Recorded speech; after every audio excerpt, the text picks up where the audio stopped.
পোলাডারে নতুন নতুন মনে হইতাছে। ফ্রেশার নাকি? ডাক দিয়া দেখি তো। এ ভাইয়া, এদিকে আসো তো। আমি? হ্যাঁ হ্যাঁ, তুমি। আসসালামু আলাইকুম ভাইয়া। কি ফ্রেশার নাকি?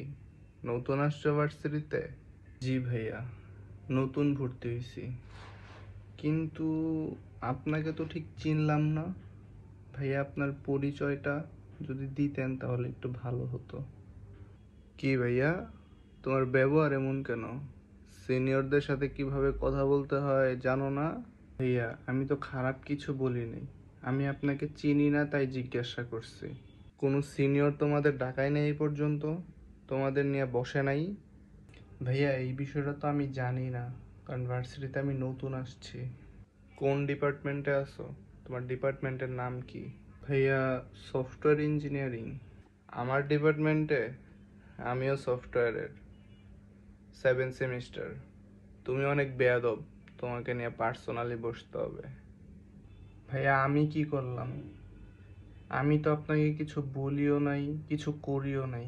তুমি তো মুখে মুখে তর্ক করো, ভারী বেয়াদব। তুমি ইথিক্যাল হ্যাকিং চিনো? তোমার সব পার্সোনাল ডেটা হ্যাক করে সব নিয়ে আইসা পড়মু। বেশি কথা বললো না আমার সাথে, তুমি কিন্তু আমারে চিনো না। ভাইয়া, আপনি কিন্তু এই বিষয়গুলো খারাপ করে ফেলতেছেন। এতক্ষণ সিনিয়র দেখে কিচ্ছু বলি নেই। পার্সোনাল দিকে যাবেন না, তাহলে কিন্তু অনেক খারাপ হবে। কি রে, তুই দিয়ে আমারে থ্রেড দেস? আমি বুঝলাম না কিছু। তুই কি করবি কর, দেখি। আমি অনেক হারায় আছি, তুই কি করবি কর। ভাই, আপনি পারলে 5টা মিনিট আরে খারান, আমি খালি একটা ফোন দেবো, তারপর আপনার কি অবস্থা হয় দেখবেন আপনি। কারে ফোন দিবি? দে দে, কারে ফোন দিবি? আসসালামু আলাইকুম প্রক্টর ম্যাম। আমাকে আমার ডিপার্টমেন্টের একজন সিনিয়র থ্রেড দিচ্ছে।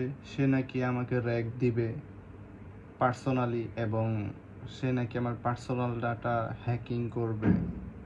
তা আপনি প্লিজ তার বিরুদ্ধে একটু কাইন্ডলি অ্যাকশন নেন দ্রুত। ভাই ভাই, এবারের মতো ভুল হয়ে গেছে, আমার মাফ করে দেন। আমি আর জীবনে এরকম করবো না। দরকার হলে এই ভার্সিটিতেই আমো না, এই এলাকা ছেড়ে আমি যাবো গা। ভাই, আপনি আমার মাফ করে দেন।